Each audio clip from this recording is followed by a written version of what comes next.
Warum kann's nicht perfekt sein?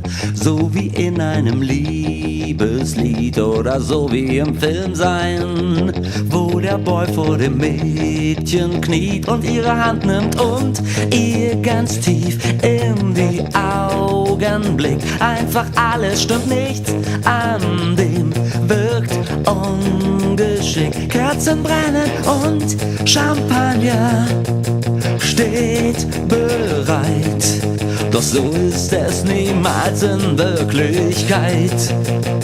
Warum kann's nicht perfekt sein? Schau, der Himmel ist sternenklar, schenk uns noch ein Glas Sekt ein. Wenn das grad keine Sternschnuppe war, doch wir wünschen uns nichts, weil wir so glücklich sind. Nichts hat jetzt mehr Gewicht, die Liebe macht uns für alles um uns blind. Und das Radio spielt einen Song von Barry Manilow. Doch leider ist im Leben niemals so.